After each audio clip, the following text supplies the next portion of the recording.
Terminar isso aqui, nós falamos um pouquinho, discutimos um caso clínico no final da aula. Acho que ninguém ficou com nenhuma dúvida. Então, antes de eu começar a falar sobre outros processos de lesão, ou até mesmo doenças medulares, eu queria trazer a vocês uma lembrança do que vocês tiveram comigo lá na aula de fisioterapia pediátrica. Por isso que vocês viram o slide da fisioterapia pediátrica assim que eu cheguei. Porque eu queria passar para vocês uma imagem, novamente a imagem de neurônios, ok? E esses neurônios com as suas funções específicas. Aqui nós temos basicamente um esquema, onde nós encontramos neurônios receptores e neurônios de interação com outros neurônios, podendo ser outros neurônios receptores, né, aferentes, ou até mesmo neurônios eferentes, que nesse caso aqui é o que nós encontramos, né, uma ação de um neurônio receptor se relacionando com uma célula intermediária, um neurônio intermediário, e o outro neurônio motor. O que mais importa para a gente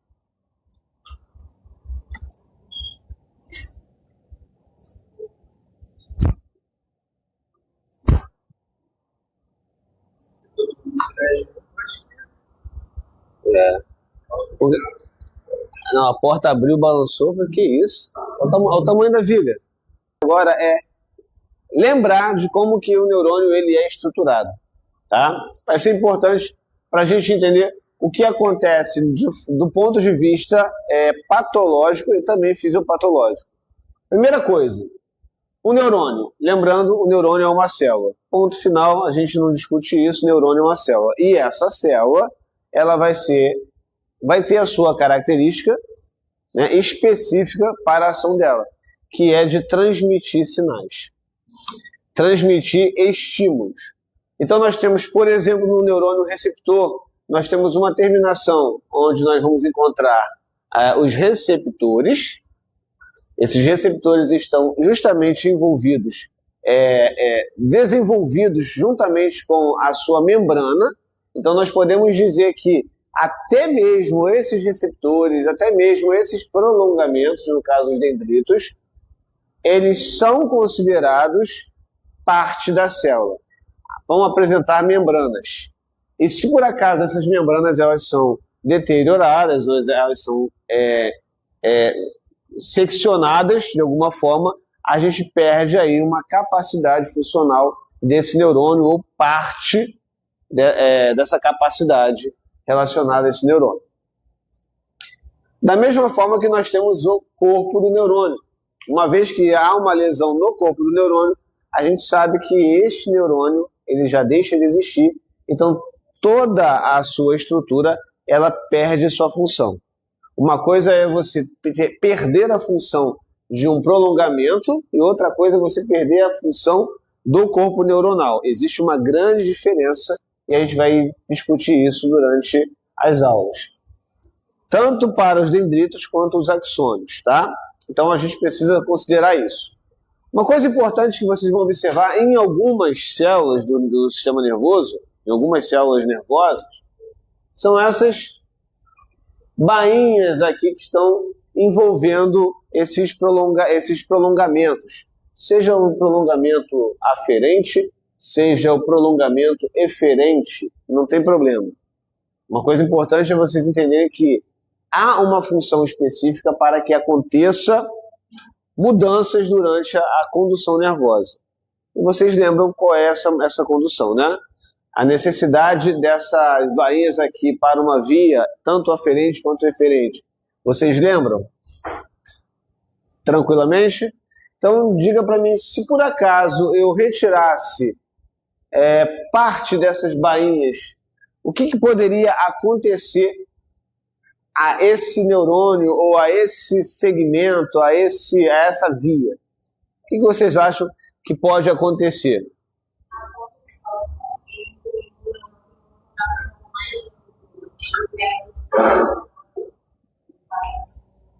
Além de você desenvolver um déficit desse estímulo, você desenvolve também uma letargia nesse estímulo.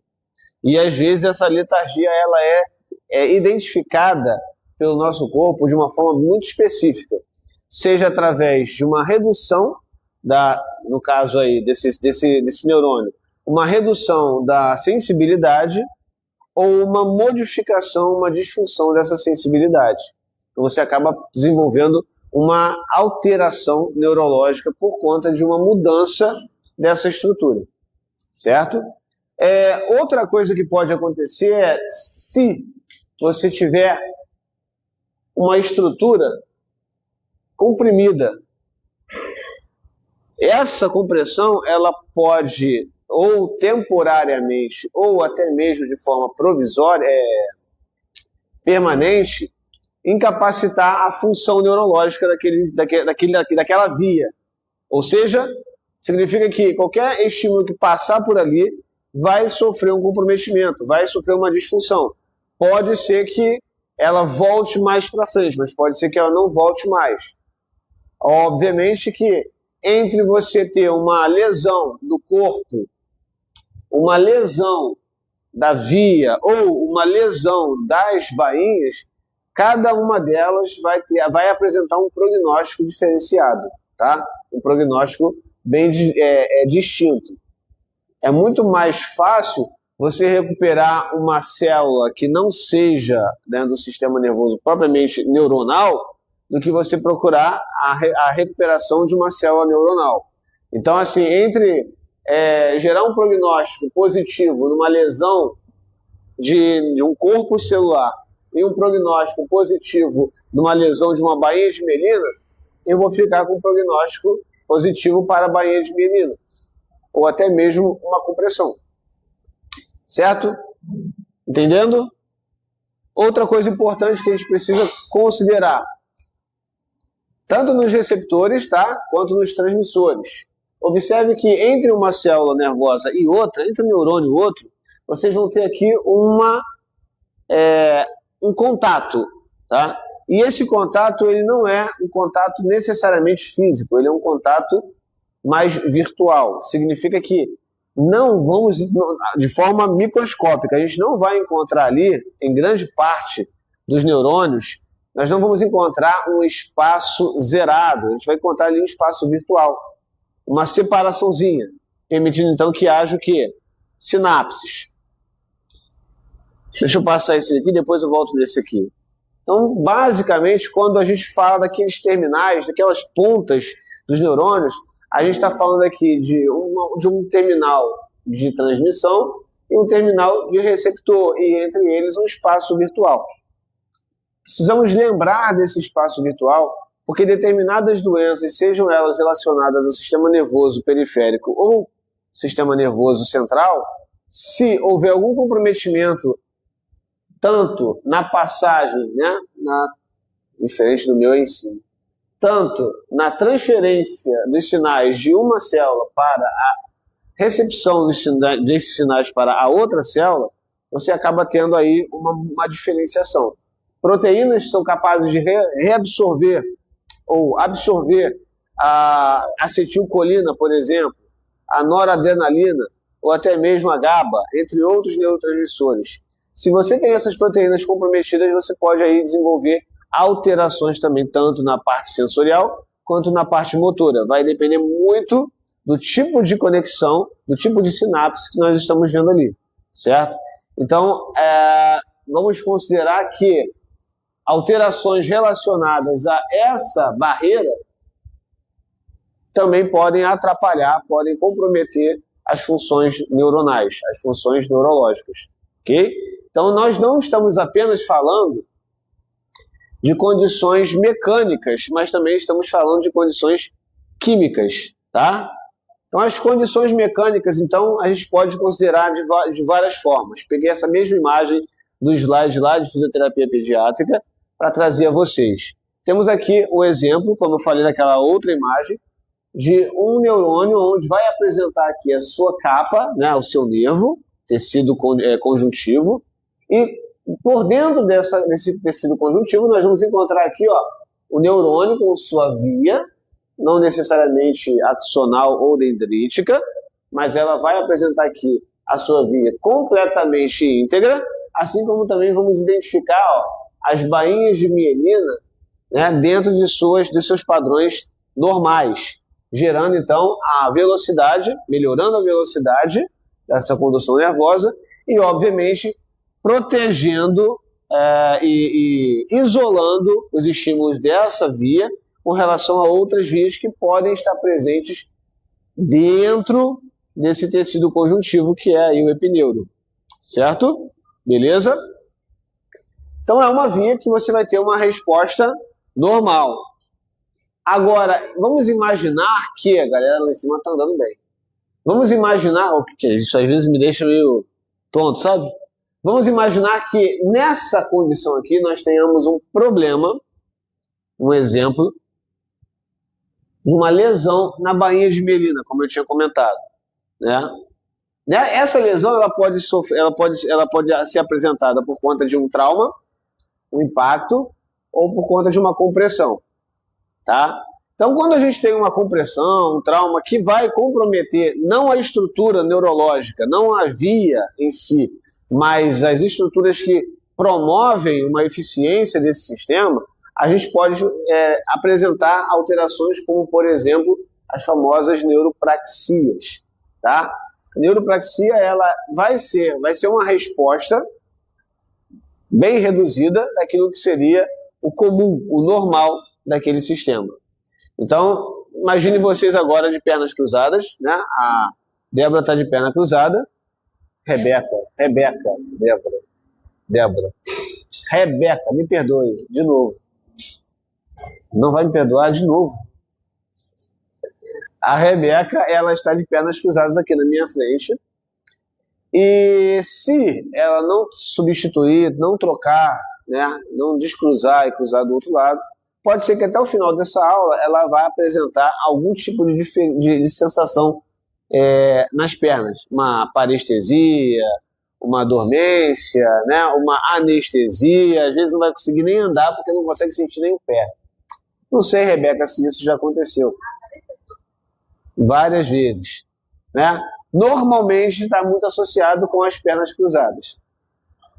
E aí você tem ali a dificuldade da informação chegar até as partes mais externas, as partes mais periféricas, assim como também a sensibilidade, né, não consegue mais passar para a parte central. Então, ela não consegue sentir por um tempo, é temporário, e ao passo que ela não consegue sentir, às vezes ela tem até dificuldade de conseguir levantar o pé, fazer aquela dorsiflexão para conseguir andar sem arrastar o pé. Né? A pessoa não consegue andar direito porque não consegue nem mover a musculatura, porque os nervos que estavam ali, relacionados com esse tipo de ação, acabam sofrendo esse comprometimento. Então isso é comum acontecer quando você gera uma pressão ou quando há uma lesão nessa bainha. O interessante é que, de forma mais clássica, de forma mais corriqueira, qualquer lesão nas bainhas de mielina podem, tá? Não é que serão, mas podem recuperar. Existem lesões que não se recuperam, mas outras lesões podem recuperar. Traumas, por exemplo, pancadas, por exemplo, são passíveis de recuperação.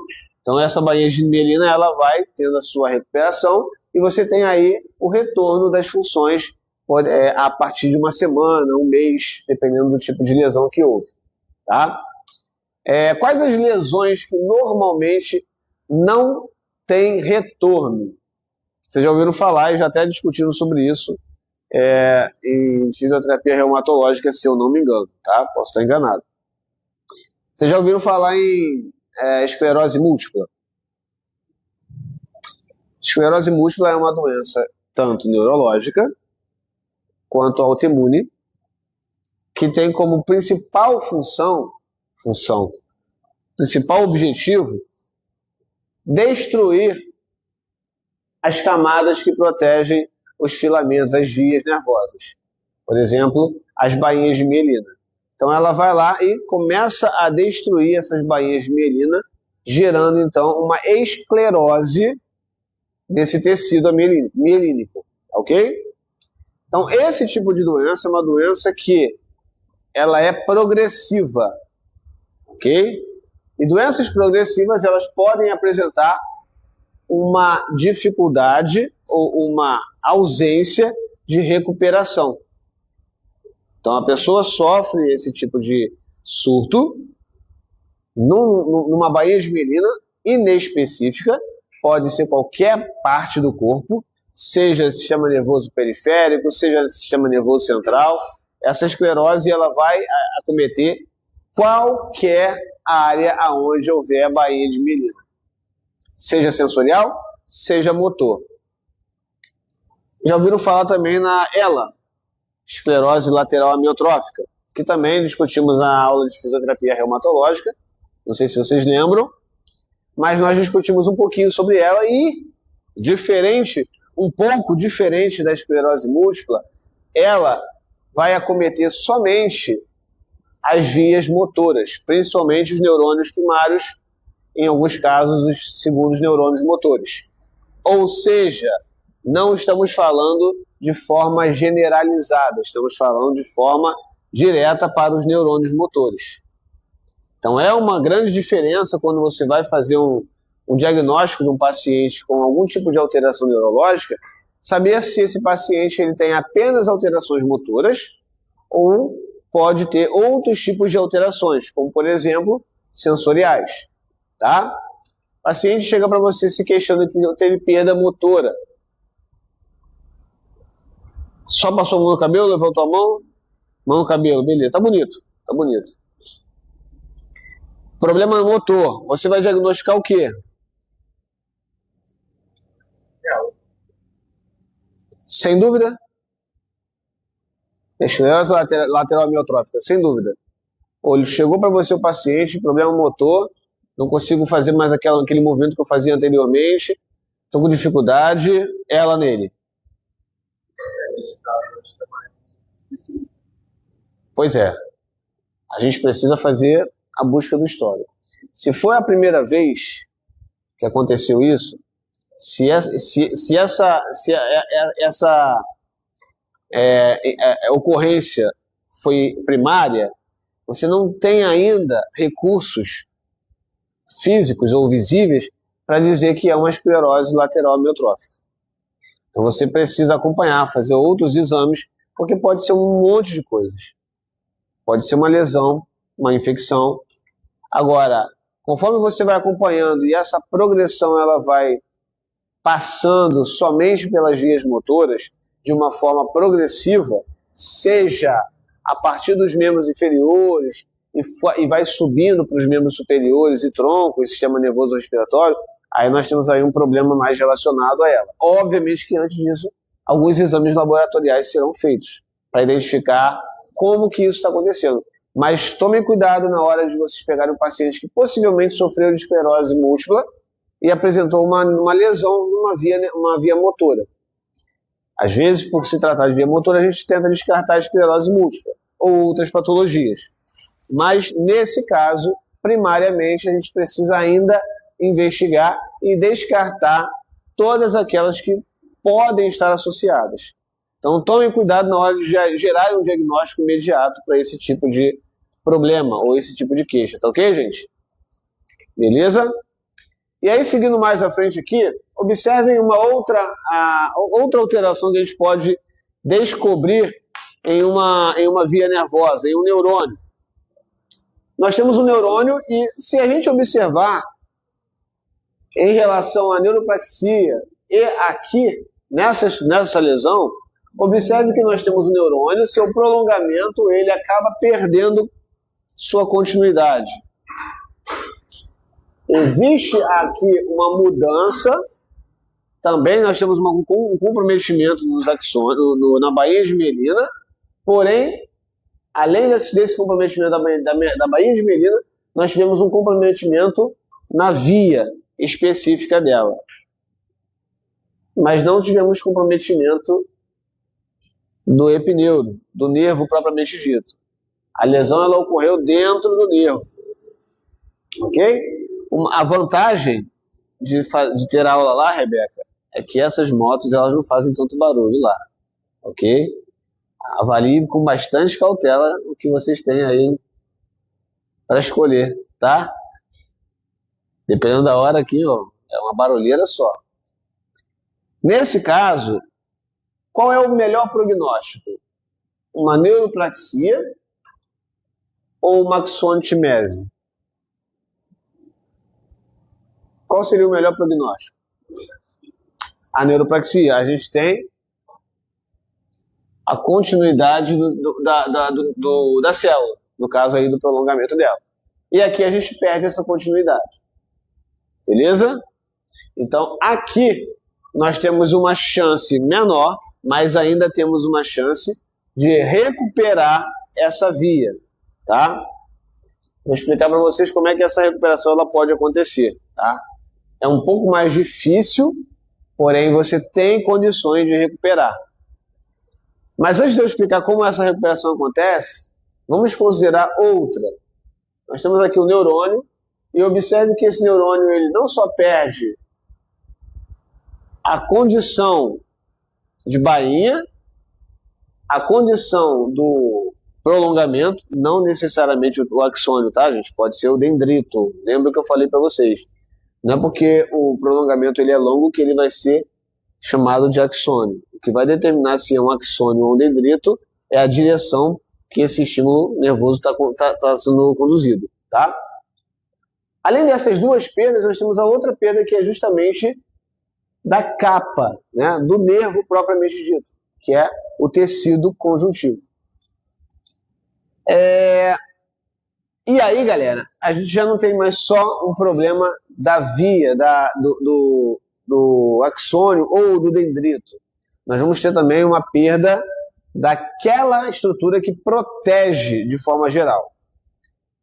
E aí eu pergunto para vocês, neurotmese, ela tem um bom prognóstico diante de uma axonotmese? O prognóstico é menor, ok? Mas dependendo da extensão da lesão, eu posso dizer para vocês que o prognóstico pode ser melhor, tá? Digamos que você sofra um corte. Uma faca.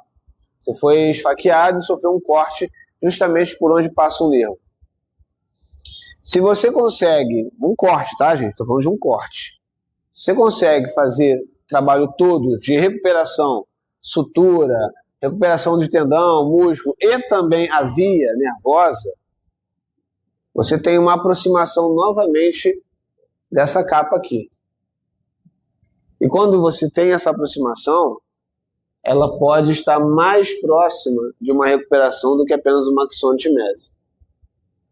Então, dependendo da extensão dessa lesão, você tem uma gravidade maior ou menor. Uma pessoa levou um tiro no braço, né? PAF, né? Perfuração por arma de fogo, não é isso? O que um projétil pode fazer num braço, por exemplo? Queimar. Além de queimar, dependendo do tipo de projétil, né, pode arrancar o braço fora ou pode causar uma lesão mais extensiva. E aí, nessa lesão mais extensa, você acaba tendo uma distância maior entre as extremidades nervosas. Então, é importante a gente considerar também a extensão dessa lesão para que a gente consiga desenvolver, então, um trabalho mais específico de recuperação desse paciente e mais rápido. Tá? Já dei aula para um aluno que é policial, é reformado, né, porque ele teve uma sequela por conta desse problema. Ele foi, durante a sua atividade, ele acabou levando um tiro no braço e ele teve uma grande lesão, uma lesão que pegou muita parte do sistema nervoso. Hoje ele tem um déficit em algumas funções motoras, porém ele consegue já desenvolver atividades mais rebuscadas em relação ao início. Então essa recuperação aconteceu de forma bem lenta. Agora voltando para cá novamente na axonotmese. Galera, como é que a recuperação de um axônio ou de um neuro ou de um dendrito ele pode acontecer? Você já parou para pensar como é que essas membranas elas podem se interligar novamente? Vamos falar de neuroplasticidade diretamente. Então a neuroplasticidade ela é o ponto crucial agora para a gente discutir. Como que isso vai acontecer? As células da glia, de repente? O que vai ser importante, de repente, para que as células da glia ocupem esse espaço ou por outra? O que vai ser importante para que esse neurônio consiga reconstruir essa parte da membrana que foi comprometida? Estímulo. Sem estímulo, você não tem recuperação. Seja estímulo aferente, seja um estímulo eferente. Sem esse estímulo, não existe como recuperar uma função neuronal. E aí, digamos que o paciente ele tem uma dificuldade de fazer uma flexão de cotovelo. Um nervo que vai fazer a função de contração muscular desse segmento, ele está comprometido e você não consegue realizar a flexão de cotovelo. Vamos pensar em algo periférico antes de discutirmos aqui as condições centrais. Você tem aí uma lesão periférica, só por exemplo. O que eu quero dizer com isso? Que o sistema nervoso central ele identifica a possibilidade de gerar movimento no cotovelo.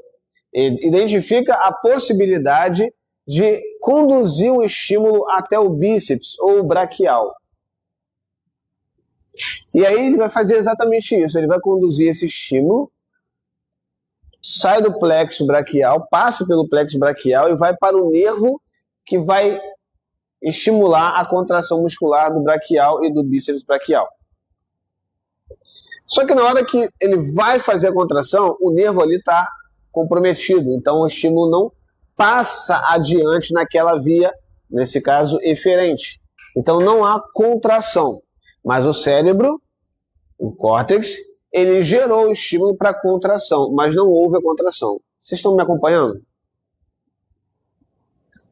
O paciente, e muitas vezes, quando você pede para que ele faça esse tipo de ação, ele vai dizer, cara, eu estou tentando, mas não sai do lugar. Eu estou tentando, cara, para, não dá. Eu já disse para você, não consigo contrair. O paciente vai falar isso para você. O problema é que a gente precisa informar o paciente que a gente quer que ele tente fazer. Mesmo que ele não faça, a gente precisa do esforço dele para tentativa, pelo menos. É um pouco mais difícil de uma neovascularização? Mas conforme a condução nervosa ela vai chegando até a extremidade comprometida, esse estímulo ele também vai ser um fator, um combustível para a agregação de outras células que vão construir, ou pelo menos reformar, aquela estrutura que foi comprometida. Então você vai mandando estímulo até que aquele nervo ele consiga, ou através de uma célula da glia, ou através de uma reconstrução daquela membrana, gerar então o estímulo diretamente para a musculatura específica. Lembrando que não é apenas uma via que vai fazer essa ação. São várias vias que vão desenvolver esse tipo de ação de contração. Então, quando nós olhamos para um esquema desse, nós não podemos pensar que cada nervo só vai ter uma via. Pelo contrário, cada nervo vai apresentar uma grande quantidade de outras vias, dentre elas vias que seguem a periferia e que vêm da periferia, ou seja, vias aferentes e vias eferentes o tempo todo no mesmo nervo. Então, se nós queremos estimular a via motora, a gente precisa continuar gerando ali ação, condução para que aquele nervo ele vá se reconstruindo, aquela via vá se reconstruindo ou criando uma ponte para gerar, então, uma comunicação. Essa comunicação ela é feita através da neuroplasticidade. É necessário muito estímulo, ok? Entre outras vias que podem até estar próximas e gerarem esse tipo de desvio, vamos dizer assim. Aqui não tem piloto, mas tudo bem. Vamos imaginar o seguinte, aqui tem outra via que ela está íntegra. Ela não foi comprometida como essa daqui foi, ok? E essa via que está íntegra, ela vai inervar partes daquele músculo que somente seria a responsabilidade dela. Então, ela pode muito bem criar uma ramificação e partir daqui, ou o contrário, criar uma ramificação dessa área e pegar a via que está com função e começar a fazer o trajeto junto da neuroplasticidade. Então, se a gente consegue esse tipo de recrutamento, a gente consegue uma melhora na eficácia da contração muscular, da resistência e, obviamente, podemos pensar no fator de sensibilidade também. Pode ser que, nesse caso aqui, a informação esteja chegando.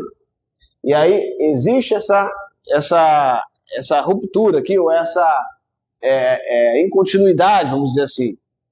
A informação ela chega até aqui, mas conforme você vai estimulando, você vai passando uma escovinha, você vai dando para esse tecido algo que ele possa estar mais à frente sentindo, você está reforçando a condução ali, aquele potencial de ação e alterando a fisiologia daquele tecido, permitindo então vias aferentes alternativas ou uma reconstrução daquelas vias aferentes. Então, quando a gente fala de fisioterapia neurológica, a gente precisa considerar que, por mais que pareça que aquele paciente não vai recuperar, a gente precisa entender que a recuperação ela vai depender do processo de estímulo que vamos dar a esse paciente. Não à toa, em cinesioterapia, quem deu aula de cinesioterapia 2 para vocês? Jefferson. Não à toa, 2, né?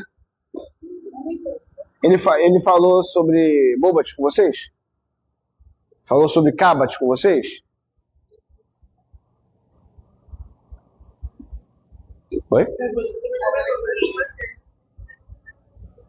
Cinesioterapia 2 foi comigo? Com certeza? Foi com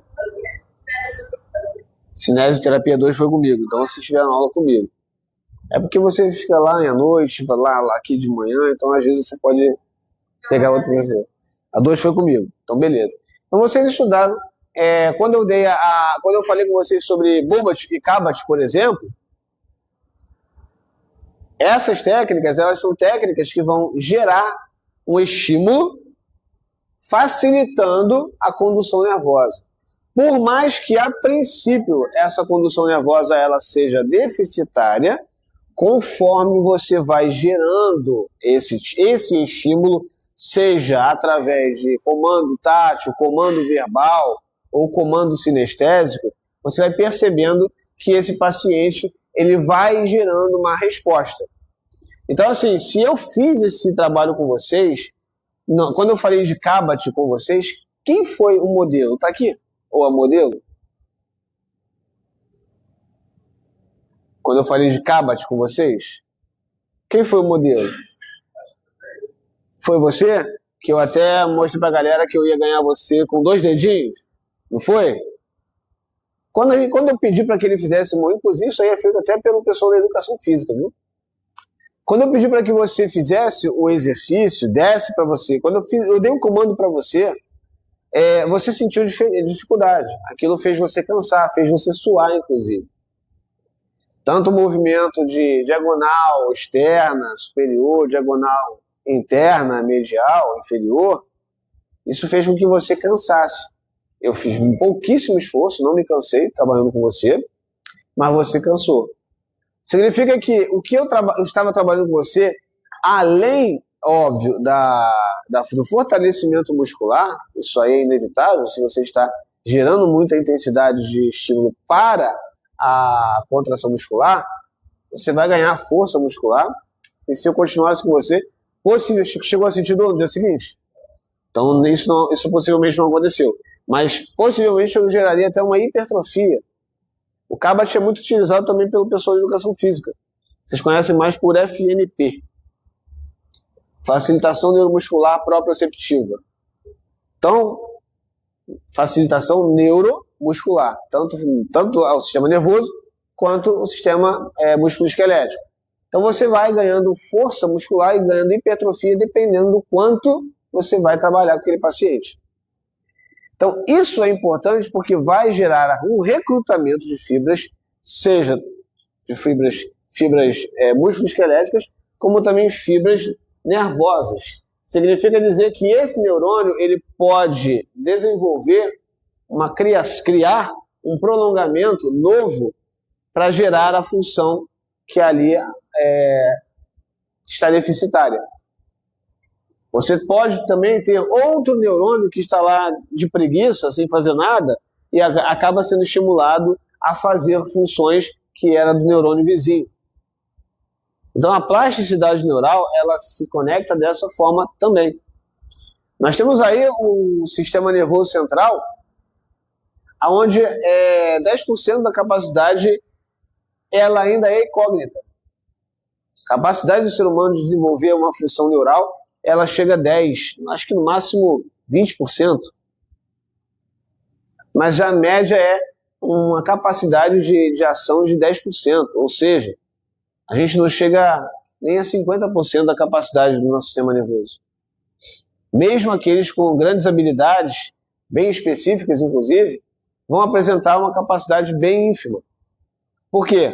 Porque acham que já chegaram no seu limite, quando na verdade o seu limite ele é testado a todo momento que ele é estimulado, seja motor, seja sensorial.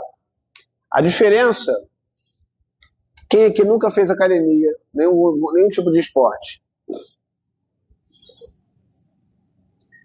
Quem aqui está sedentário hoje em dia?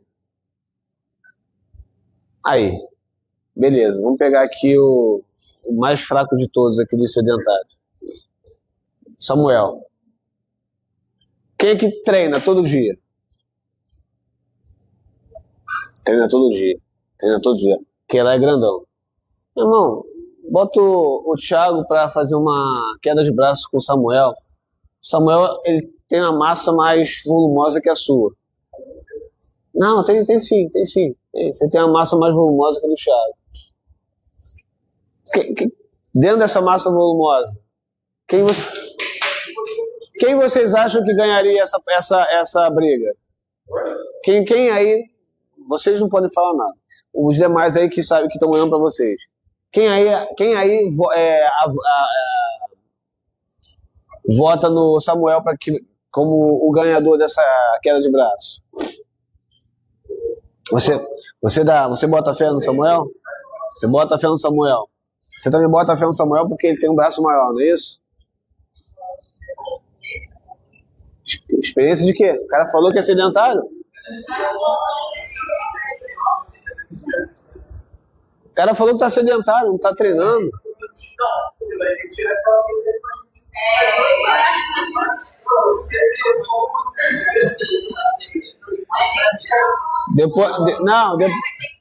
Tá, beleza. Depois da chamada a gente faz isso então. Thiago, se prepara aí. Samuel, se prepara aí. Ah, pronto. Cara, você é destro? Você é destro, né? Façam com a esquerda, não tem problema. Aí, ó, ele quebrou a direita, você tá quebrando a unha, eu acho que tá bem equilibrado, entendeu? Acho que tá bem equilibrado. No final da aula a gente faz esse teste aí. Teoricamente, Samuel tem tudo para perder do Thiago. Porque o Thiago, ele treina todo dia. E o Samuel não. Então, o recrutamento de fibras do Samuel está comprometido porque ele não estimulou essas fibras de forma adequada. Não é? Então, se eu tivesse que votar em alguém, obviamente eu ia votar naquele que está treinando. Aquele que já está 2 anos parado, né? Eu não boto minha mão no fogo, não arrisco meu dinheirinho. Não, Samuel, 2 anos? 7? Ah, mas eu não aposto mesmo, Samuel. Vai ser Thiago. E você usa todo o seu potencial. Ok? Então vamos lá. Gente,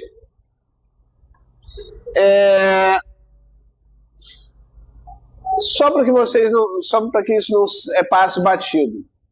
Nós temos aquilo que nós falamos das sinapses virtuais, os espaços virtuais, onde nós vamos ter uma condução através de moléculas, proteínas. Por exemplo, os neurotransmissores passando de uma membrana para outra. E aí você gerando, então, uma sinapse química, tá? Essa daqui não existe contato. Raramente nós vamos encontrar alguma estrutura do nosso corpo que faça isso. As células de Purkinje fazem isso, tá? As células que geram aí a frequência cardíaca, que geram o estímulo de contração muscular, utilizam esse tipo de sinapse que é contato direto, tá? Existe aqui a troca de íons diretamente, sem a necessidade de uma troca entre íons para química e depois íons novamente. Apesar dessa parecer mais rápida, essa tem um estímulo, essa tem uma limitação de impulso. E essa aqui tem uma ampla condição de impulso, o que permite maior eficiência de estímulo. Aqui a eficiência ela é limitada. O coração ele só precisa bater no ritmo. Mais nada. Exemplo, ok? Então nós temos aí tanto as sinapses químicas quanto as sinapses diretas, né? Elétricas, vamos dizer assim. E aí a gente vai começar a voltar a discutir a respeito da medula, novamente. Só que, mostrando para vocês alguns fatores importantes.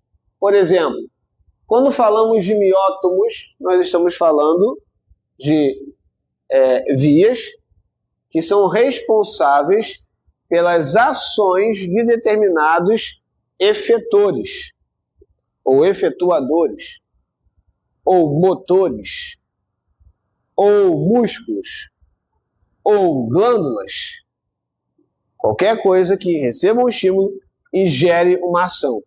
Nesse caso, vamos falar das musculaturas. Quando falamos de miótomo C5, nós estamos falando de nível neurológico, ok? Então aqui quando a gente fala C5, nós estamos relacionando o nervo espinhal, que vai dar então a função para determinadas musculaturas. Aqui não estão todas, tá, gente? Por favor. Mas, por exemplo, se falarmos de C5, nós precisamos compreender que alterações motoras vão acontecer a nível de C5, como, por exemplo, os flexores do cotovelo. E aí nós temos o bíceps braquial, não podemos esquecer do braquial também, que é um flexor de cotovelo, mas de forma mais intensa, o C5 ele vai comprometer a relação de bíceps. Observe que eu estou falando das musculaturas, praticamente, né, das musculaturas do plexo braquial. Então aqui estamos discutindo as musculaturas do plexo braquial com relação aos seus níveis neurológicos e somente os nervos que são responsáveis pelas ações motoras. Então, se você tem uma lesão e essa lesão compromete o nível medular, o nível neurológico da raiz do nervo espinhal da cervical 5, ou seja, a C5, possivelmente nós vamos ter algum tipo de comprometimento do flexor de cotovelo para baixo. Isso se pensarmos em uma forma de lesão direta, completa, tá? A lesão ela pode ser parcial. A lesão ela pode acontecer na região da medula, porém comprometer apenas o miótomo da C5.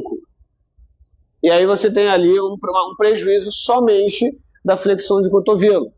Você vai ter aí preservação dos movimentos de punho, preservação da extensão de cotovelo. Então, você tendo acesso às vias de um determinado nível, você consegue, então, determinar quais são as musculaturas que podem estar comprometidas ou não. Tá? Por enquanto, tá tranquilo de vocês entenderem? Obviamente que, se essa lesão ela comprometer apenas o miótomo relacionado a C6, nós vamos ter aí alterações relacionadas ao punho, principalmente aos extensores de punhos, o longo e o curto, por exemplo. Tá? Ao falar sobre C7, já vamos ter aí relação do tríceps, um grande exemplo. Então, uma lesão mais baixa, um nervo mais baixo, dentro desse plexo, talvez, você possa ter apenas um comprometimento de tríceps braquial. Tá? Veja bem, estamos falando de comprometimentos dos miótomos de forma mais periférica do que central, ou que altere diretamente vias que estejam saindo, que estejam emergindo da sua medula. Se o comprometimento ele for ali, na medula, significa dizer que tudo para baixo vai parar de funcionar. Ok? Beleza? Esse entendimento vocês precisam ter. Porque se o paciente sofre lá uma lesão na cervical, e aí você começa a fazer determinados testes, você vai pedir o paciente fazer uma flexão de cotovelo, faz a flexão de cotovelo para mim, e o paciente diz, cara, não estou conseguindo fazer a flexão de cotovelo. Tá, beleza, então vamos tentar levantar e me mostra as unhas, né? Faz a extensão de punho, cara, também não consigo fazer. Tá, então tenta esticar o cotovelo, cara, não consigo. Você já sabe que essa lesão ela comprometeu o C5 para baixo. Mas aí você pede para o paciente fazer a flexão de bíceps e o cara consegue fazer a flexão de bíceps. Beleza, ele conseguiu fazer a flexão de bíceps.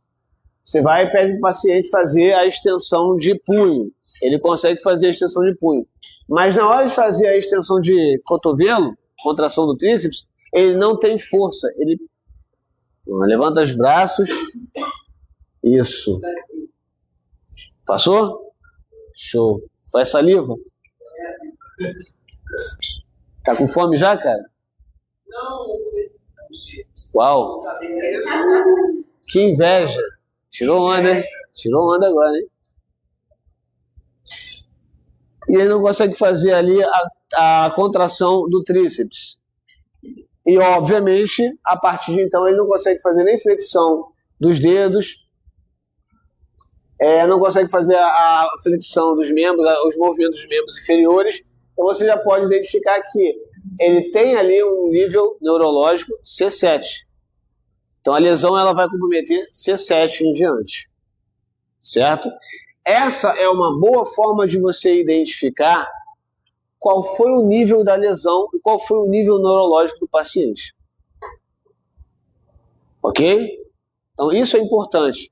Então, por isso que na neuroanatomia, e quando o Jefferson ensinou para vocês cinesiologia 1 e cinesiologia 2, ele foi tão taxativo com vocês na hora de mostrar quais são os nervos que fazem a contração motora dos músculos, ele falou isso, não foi? E quais os nervos que seriam relacionados às partes sensíveis, à sensibilidade do corpo do paciente. Então, obviamente, a gente vai descendo e traduzindo. É claro que existe aqui um hiato entre a T1 e a T12, que não foi mostrado aqui. Porque aqui nós mostramos apenas membros superiores e membros inferiores. T2 a T12, ou melhor, até a L1, ela vai estar mais relacionado com as vias viscerais, tá? Inclusive o sistema nervoso autônomo também participa bastante dessa área. E aí quando a gente fala dos dermátomos, gente, Os dermátomos também são outra forma, né, de identificarmos as lesões, no caso aí as sensoriais. E aí na dermátomo você pode perceber que também existe o grupamento das torácicas. Então a gente pode começar pensando na C2. Tá? Uma lesão na C2, se a gente mostrasse as vias musculares, a gente teria que discutir aí os plexos. É isso aí, a gente vai falar mais à frente. Qualquer tipo de lesão a nível de C2, C3, C1 é uma lesão grave que pode comprometer não somente os movimentos do pescoço, ok? Mas também pode comprometer os movimentos de alguns nervos cranianos. Alguns nervos cranianos eles estão associados à deglutição. Então pega carona em alguns nervos do plexo cervical, tá? E obviamente tem relação de alça com alguns nervos dos pares cranianos. Então lesões relacionadas à cervical alta pode comprometer movimentos da relação dos pares cranianos e movimentos do pescoço, o que é grave, né? É um paciente que pode ter comprometimentos viscerais, inclusive. O sistema nervoso autônomo pode ter algum comprometimento importante. Então, vale a pena a gente considerar que lesões altas como C2, a C3, são lesões importantes. A nível motor, né? E com relação a nível sensorial, nem tanto, mas a nível motor pode ser comprometedor. Então, observem que, de acordo com as dermátomos, ou seja, áreas que vão estar recebendo essa inervação. Então você vai precisar testar essas inervações, essas áreas, através de toques, de percussões, de instrumentos mais pontiagudos para gerar ali um estímulo, né, para espetar o paciente, e o paciente dizer se esse tipo de sensibilidade é comum ao que normalmente o paciente sente, ou existe algum tipo de anormalidade, algum déficit neurológico. Então, os pincéis, existe um martelinho, inclusive a colega Vitória, tá aí? Saiu agora. Ela me mostrou alguns instrumentos que ela está querendo comprar, entre eles o estetoscópio, o estigma, o manômetro, o goniômetro, e aí eu vi um martelinho emborrachado. De um lado com uma parte um pouco mais grossa, do outro lado uma parte mais fina. Esse martelinho ele serve para testar reflexos, tá? Os arcos tendinosos. E se você desenroscar ali, você vai encontrar uma agulha, embaixo vocês encontram ainda cerdas de pincel. Por quê?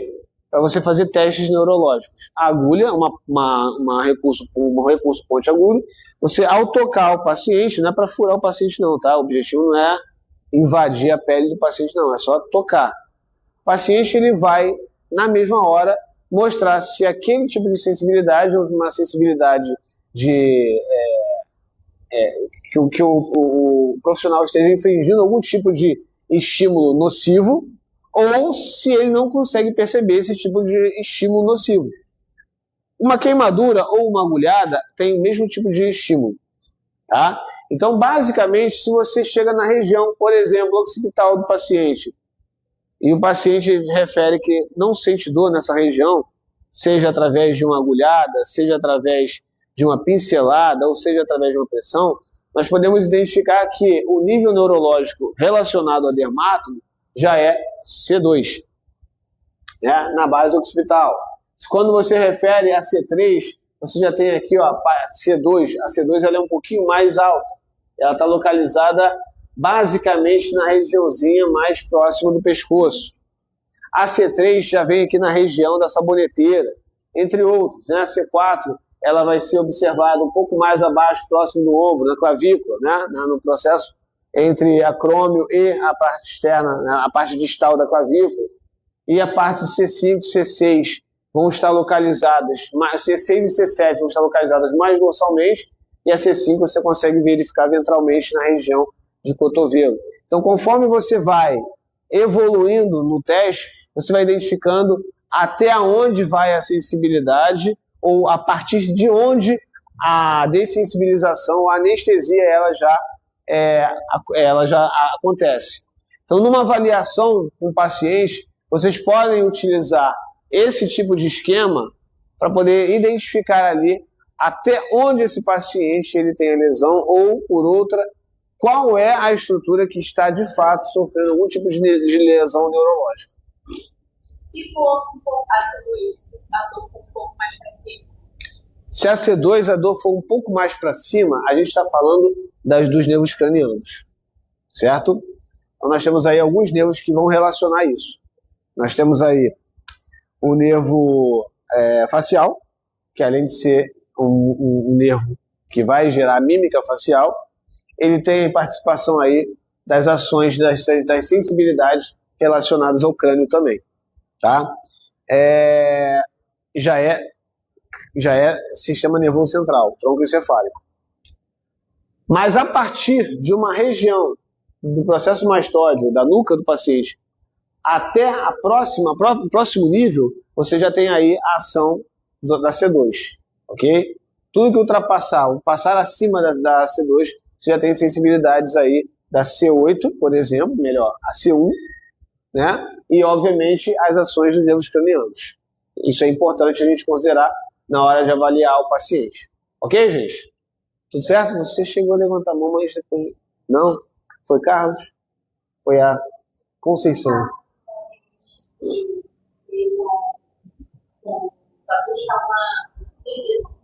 Aham. Aham.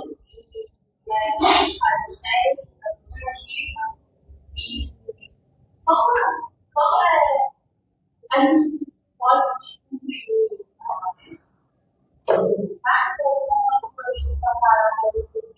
Olha só, Aparecida falou o seguinte, vocês lembram da aula que eu falei sobre anestesia, parestesia ou hiperestesia? Foi na aula passada. A anestesia ou a parestesia, ela tem relação com algum tipo de mudança relacionada a condições neurológicas, tá? Seja, né, temporário, seja permanente ou por conta de uma lesão. Quando você tem uma parestesia, você pode sim ter uma relação direta com a cervical, a medula, ou você pode ter uma relação com as emergências dos nervos que saem da medula, no caso, né? Os nervos espinhais.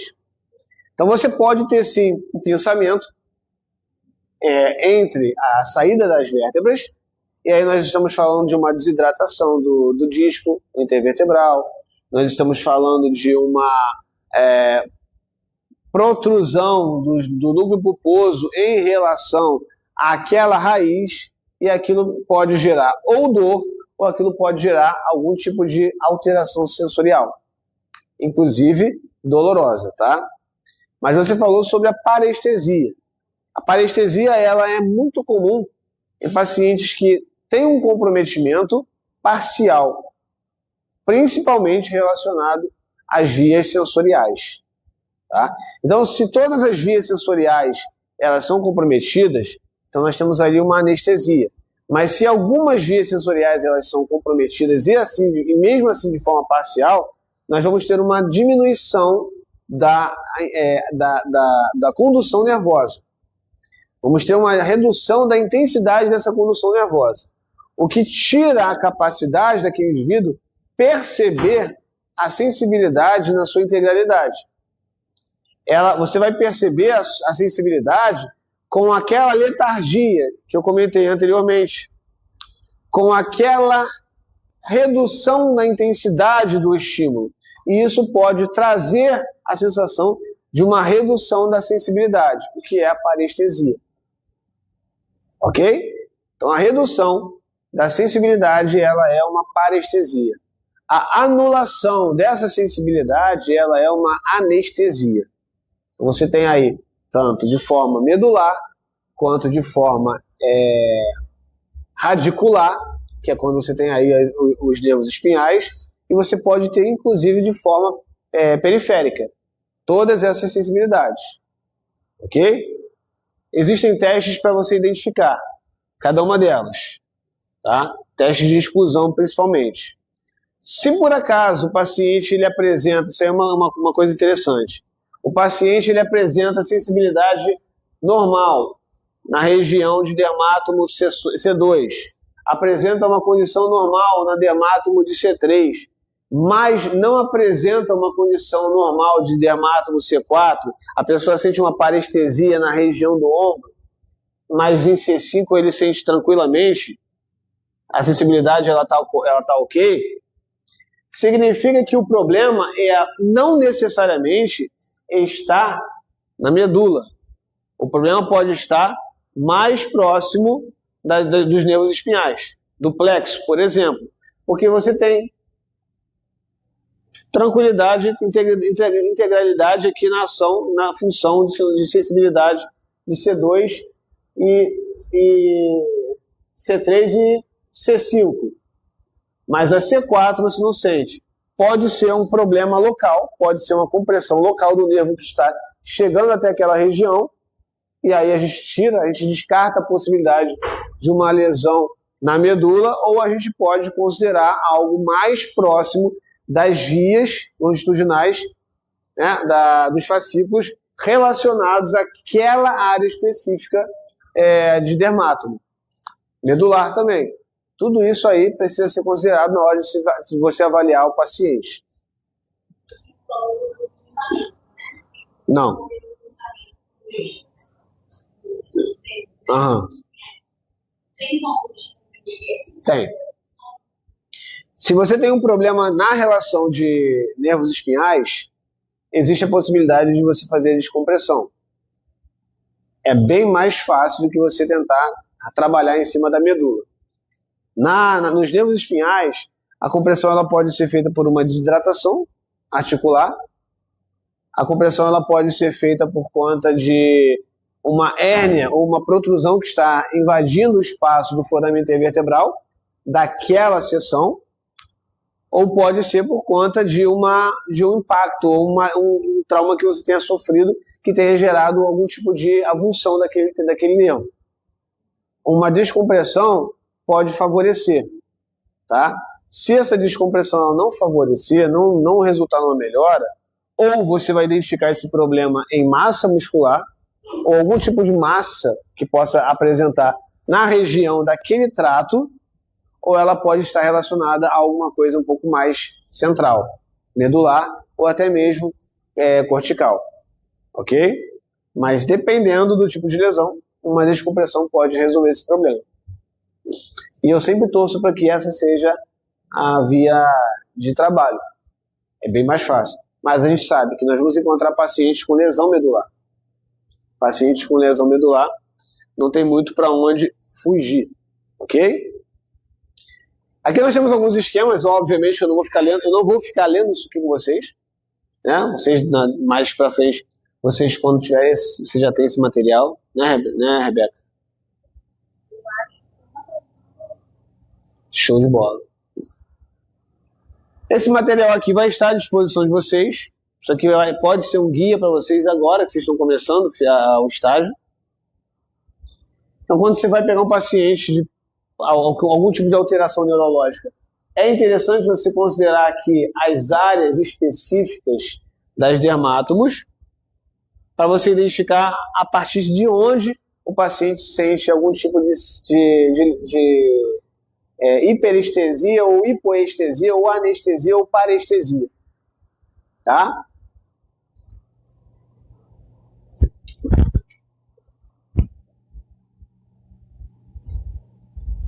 E aí aquilo que nós falamos até agora, né? Só para fechar fechar a discussão de lesão medular. Então, de forma geral, até agora, nós estávamos discutindo muito mais em prol da lesão medular do que doenças relacionadas à medula ou afecções relacionadas à medula que não tenham a ver com traumas, tá?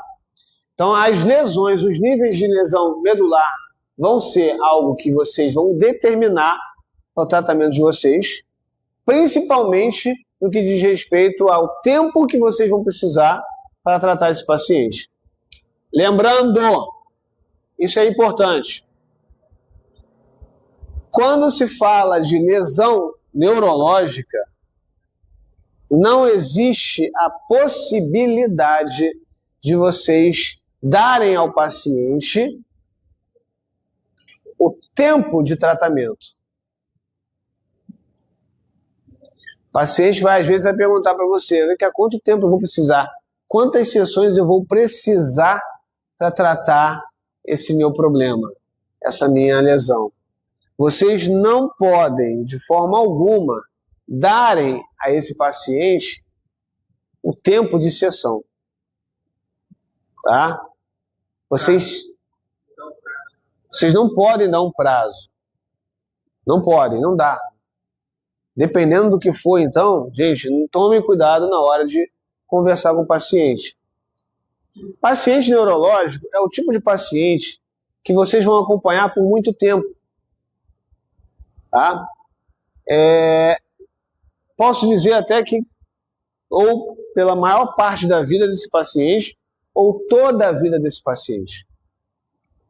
Então, paciente que seja neurológico, não existe um prazo para você tratar. Mas, Carlos, na clínica tal, eu não vou citar nomes, eu estou sendo gravado, depois de determinado tempo de atendimento, eles dão alta para o paciente. Verdade? Não, mentira minha. Vocês conhecem alguma instituição que, depois de tantos, 2, 3 anos sendo atendidos, recebem alta? Gente, vou falar de uma que eu trabalhei, tá? Eu me formei pela Pestalozzi. Não, tranquilo, pode falar, pode deixar aberto. Pode manter aberto. Eu me formei pela Pestalozzi e todos os meus estágios foram obrigatoriamente por lá. E lá tem um convênio com o SUS. E o que o SUS pede, pelo menos para a instituição, é que haja uma rotatividade. Então, pacientes reumatológicos, por exemplo, que são pacientes crônicos, eles entram para serem atendidos e nós precisamos, em questão de 12 meses a 18 meses, evoluir de alguma forma com esses pacientes, para dar alta para esses pacientes, tratados de forma efetiva ou não. A gente dá alta de forma compulsória. E o paciente ele precisa voltar para a fila para entrar novamente. Pacientes neurológicos, a mesma coisa. Neurofuncional. Pacientes, às vezes, que precisam de um trabalho efetivo. Às vezes, precisam sair para voltar para a fila. E, às vezes, esse período é um período crucial. Então, não é adequado que você trate um paciente neurológico e onde os resultados eles não serão apreciados e dê um prazo para esse paciente.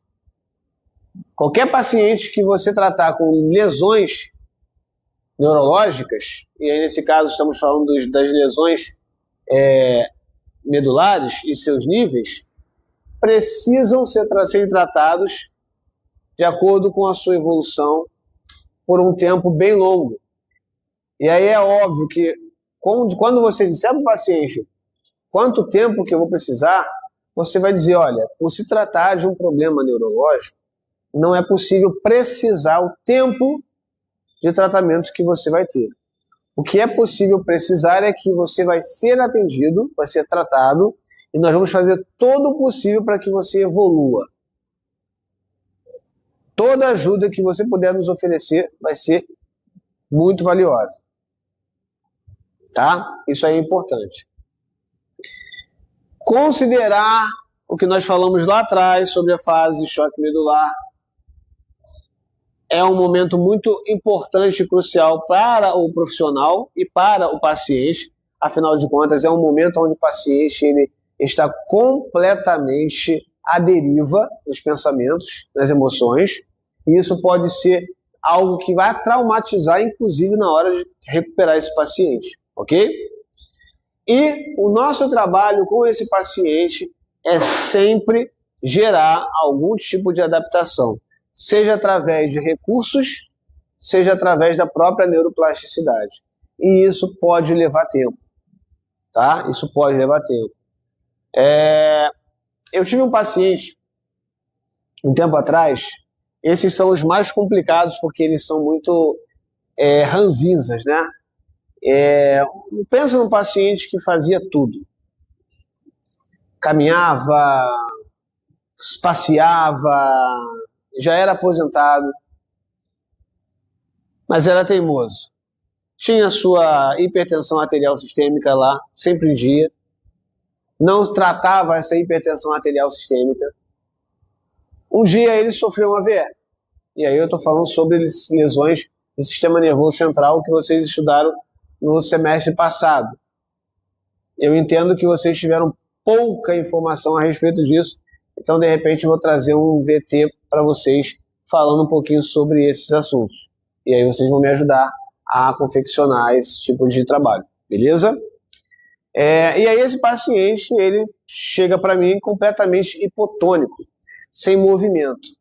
Primeiro dia, me apresentei, expliquei quais eram as minhas intenções em relação ao tratamento desse paciente, e aí eu só pedi para que eu fui bem claro no que eu pedi ao paciente. Eu vou segurar o seu membro e eu vou pedir para que você tente fazer algum movimento. Estica o seu joelho. Ele olhou para mim e falou assim: você sabe muito bem que eu não consigo fazer isso. E eu falei para ele assim: você não consegue fazer isso depois de ter tentado ou antes de ter tentado? Não, eu nem tentei. Eu só peço para você me ajudar. Tenta. Tá, mas eu não vou conseguir. Eu sei que nas 2 primeiras sessões, esse paciente já estava conseguindo perceber esboço de contração muscular. Ou seja, grande parte dos problemas que nós vamos enfrentar com os pacientes neurofuncionais está relacionado com a vontade, com a motivação que esse paciente vai ter e vai trazer para a gente. Então, por mais que a gente queira, às vezes é o paciente que não vai nem tentar. Eu tenho uma outra paciente que também sofreu uma AVE, uma paciente mais jovem do que eu, essa AVE com 10 anos de idade, e tudo que eu peço para ela, vamos fazer, eu nem digo mais vamos tentar, vamos fazer assim, ela olha para mim e fala assim: pode deixar que eu vou tentar. Eu vou tentar, isso eu garanto para você, eu vou tentar. Ela sua comigo. E hoje ela, inclusive, ela é uma das palestrantes que vão estar com a gente aí na Semana da Fisioterapia. Ok? E ela vai falar muito sobre coisas que vão alimentar muito a nossa área, apesar de não ser da nossa área, tá? Rebeca, eu fui surpreendido na última semana de fisioterapia que eu fiz. O tema era saúde do colaborador. Algo próximo disso. Eu chamei um osteopata, eu chamei uma ergonomista, fisioterapeuta, eu chamei um arquiteto, eu chamei um técnico de segurança do trabalho e deu muito certo. Deu muito certo. Então eu só estou tentando algo que deu certo. Vai dar certo. Ok? Só estou tentando algo que deu certo. Vamos tentar olhar de forma um pouco mais abrangente. De repente, aquilo que nos falta é sair um pouquinho da nossa área e observar que outras áreas estão ali fazendo convergência com o nosso trabalho. E a gente vai precisar muito de ajuda multidisciplinar para tratar um paciente neurofuncional. Com certeza, uma boa terapia vai ajudar. Com certeza, um bom terapeuta ocupacional vai ser eficiente nesse trabalho aí. Então, vamos tentar conduzir um paciente neurofuncional entendendo o lado, tendo uma empatia, criando uma empatia por esse paciente. Para esse paciente, o mundo acabou. Para esse paciente, a vida não faz mais sentido.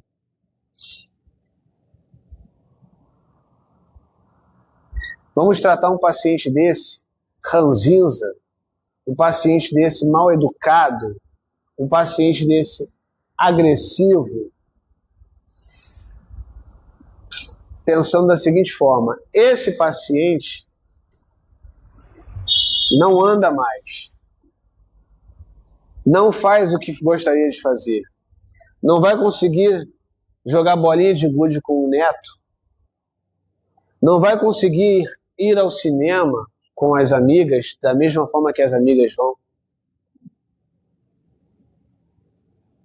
A gente precisa entender essa situação e fazer com que esse paciente tenha vontade de viver a cada momento que nós damos algo novo para ele. A cada evolução com esse paciente. Vai depender dele. 90% de tudo que ele conseguir, que ele alcançar, vai ser por conta dele. Os outros 10%, ou até mesmo menos, será por nossa conta. Mas que esse pouco seja o grande diferencial na vida desse paciente. Certo? Beleza, galera? Fala comigo. Só vou dar um exemplo, eu acho interessante, que vai fazer um trabalho disciplinar. Quando eu comecei a dar aula, eu fiz muitos parceiros de especialistas. E aí eu fiquei nesse trabalho. E aí eu fui estudando. Então, cada caso que eu pegava de aluno meu, eu procurava conversar com o dentista, para saber o que eu falei, sabendo que eu sei o que eu tenho que fazer, mas eu não tinha esse cuidado, esse contato. Isso acabava fazendo que o aluno falasse assim: caramba, ela está pensando em tudo, ela quer saber da dor. Ela não está pensando em tudo. Legal. Que era a última coisa que eu fazia. Hoje em dia, eu vejo como que isso faz muita diferença. Por exemplo, eu tenho muitas alunas médicas. E ontem, uma aluna que agora vai ser aluna, ela é médica, e ela falou que indicaram para ela por causa disso. Com isso. Ontem eu pedi contato com o psiquiatra dela, ela é médica, ela é psiquiatra. Eu pedi contato com o psiquiatra, com psicóloga, porque eu tenho muita ansiedade, eu estou obesa. Então, assim, eu tenho esse cuidado, isso faz muita diferença na hora de contratar profissionais. Então, eu acho que esse trabalho multidisciplinar, quando a gente começa a ter muita maturidade, experiência na área, a gente começa a ser diferenciado de outros. Por quê? Porque as pessoas têm um monte, os terapeutas têm um monte, médicos têm um monte, mas você tem muito que fazer diferencial, porque senão você vai ser sozinho. Perfeito, perfeito. Gente, é isso que vai fazer vocês mudarem um pouco o trabalho de vocês. Nesse paciente que você estava falando que é importante o estímulo e tal, se você usar um peixe para dar o estímulo, eu vou estar estimulando ali só o músculo, ou vou estar estimulando a neuroplasticidade? Boa pergunta. Boa pergunta. Boa pergunta. Vou falar. Galera, uma pergunta que foi feita agora para mim. Seu nome é? Lucas. Lucas fez uma pergunta muito legal. Professor, com relação ao FEIS, né? O FEIS ele é basicamente uma eletroestimulação funcional. Qual é a função ou melhor, o que ele faz no nosso corpo?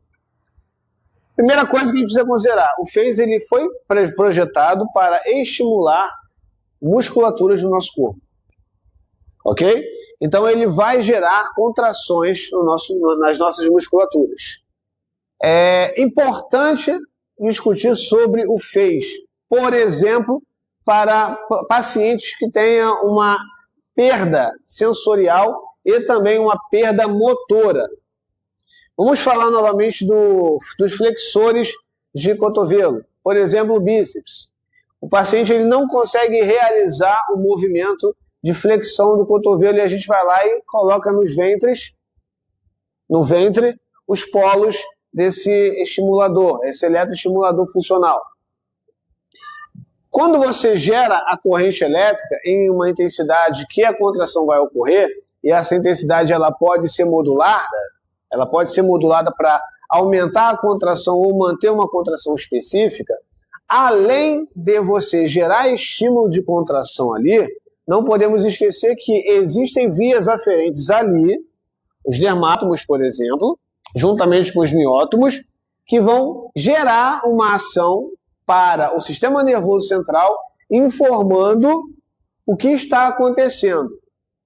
Qual é a relação que nós vamos ter desse tipo de ação com a neuroplasticidade?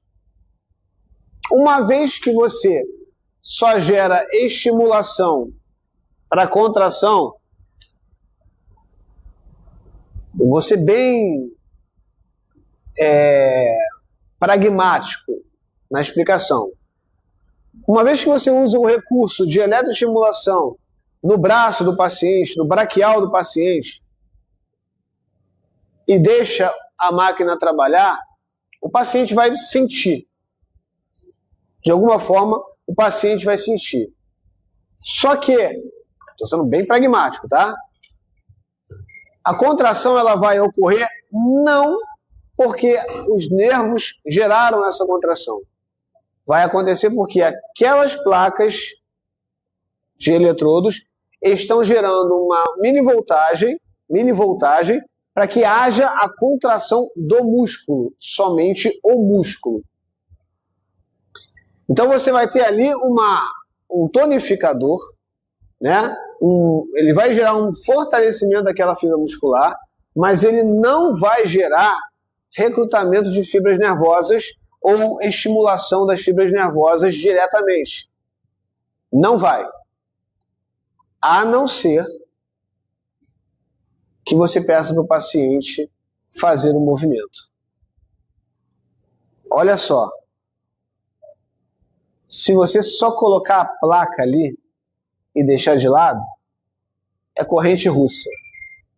Não é? Já trabalhou com corrente russa, Marcelo?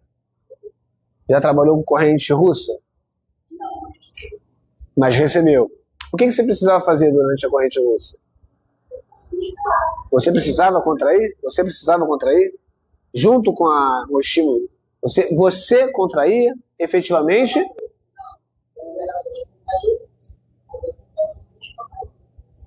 Então estamos bem melhores. É isso aí. O estímulo vai acontecer. Você sabe qual é a hora que o estímulo vai acontecer, porque a máquina vai mostrar para você o estímulo acontecendo. Você vai observar na musculatura do paciente aquele estímulo acontecendo. É imprescindível que um paciente que tenha alterações neurológicas faça o movimento. Você dê o comando para o paciente, olha, dobra o cotovelo agora, dobra o cotovelo agora. Porque o que vai acontecer é o seguinte, quando ele sente e não faz nenhum tipo de ação, é apenas uma sensibilidade que está chegando lá. Quando chega? E, obviamente, se você não gera nenhum tipo de estímulo, você não consegue capacitar as vias eferentes a gerar uma condução, mesmo que deficitária, a essa musculatura. Quando você associa o FaCe a participação efetiva do paciente, você garante um resultado muito maior e muito mais rápido, porque o paciente, além de estar tentando, ele está vendo acontecer. Isso é muito importante. Essa questão é muito importante. Agora, quando não usar o eletroestimulador funcional? Quando esse paciente apresenta problemas neurológicos que geram espasticidade nesse paciente, ou que pode gerar algum tipo de convulsão no paciente. Então, pacientes com alterações de sistema nervoso central, a nível de núcleo da base, a nível de córtex, ou até mesmo de tronco encefálico, que esteja relacionado com mioclonias, atetoses, ou até mesmo espasticidades, nós evitamos utilizar esses eletroestimuladores nas musculaturas que sofrem esse tipo de ação, tá? Nós podemos utilizar, sim, nas musculaturas que desenvolvem problemas tônus para baixo, hipotonia, ou flacidez, ou fraqueza, tá? Precisamos considerar muito na hora de trabalhar o FACE. Então, um paciente espástico, né? Um paciente que tem lá uma hemiplegia, nós temos ali um padrão de flexão de cotovelo, flexão de punho. Se você coloca FACE no bíceps, você vai estar acentuando aquele espasmo. Então, pega a musculatura que não está sendo trabalhada ou que não está sofrendo espasmo, e aí sim você pega esse paciente, utiliza o FACE no antagonista e aí pede para ele empurrar o cotovelo enquanto o eletroestimulador estiver ali. E aí você vai pedindo para ele fazer a função junto. Aí sim nós vamos ter uma resposta bem efetiva.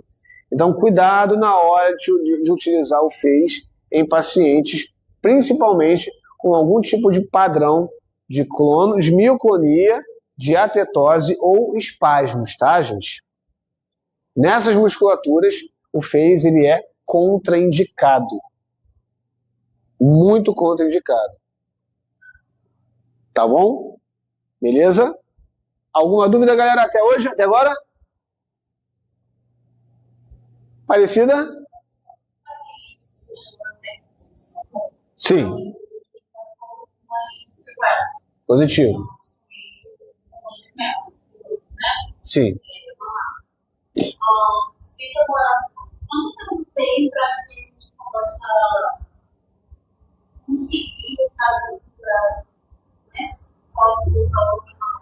Existe essa possibilidade de voltar a sim. Até muito tempo conseguir tem que estar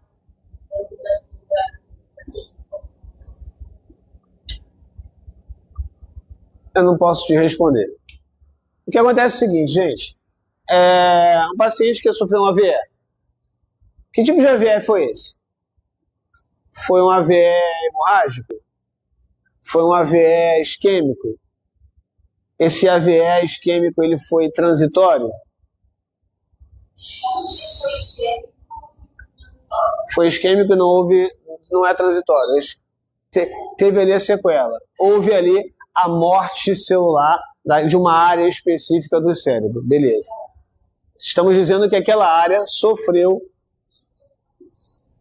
morte. Aquela área não tem mais neurônio para desenvolver tal função ou tais funções. Significa dizer que a chance desse paciente voltar ao normal é baixa. Não estou dizendo que não existe chance, ok? Estou dizendo que o fato de você perder as ações neurológicas daquela área cortical diminui as chances de você conseguir retorno das funções como antes era.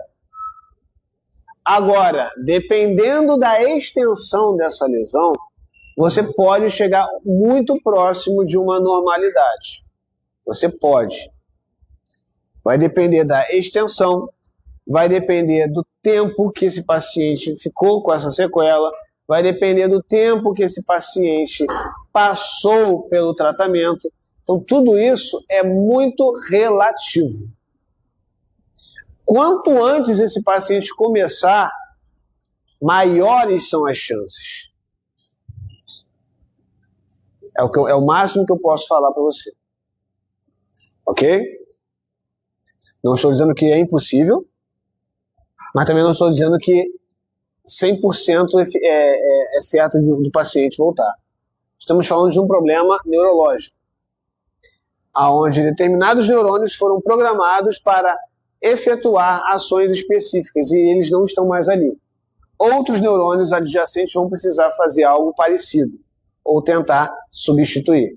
E aí quanto mais estímulo, neuroplasticidade, tá, galera? Quanto mais estímulo, quanto mais trabalho, quanto mais esforço, a gente chega muito mais próximo de algo normal do que se uma pessoa realmente se entregar. Por isso que 90% é o paciente que vai oferecer. Entende? Turma, mais alguma dúvida? Posso fazer a chamada então? Não? Então vamos lá.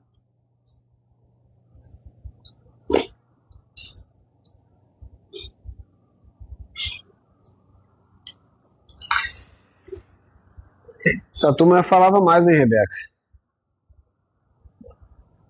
Você falava mais.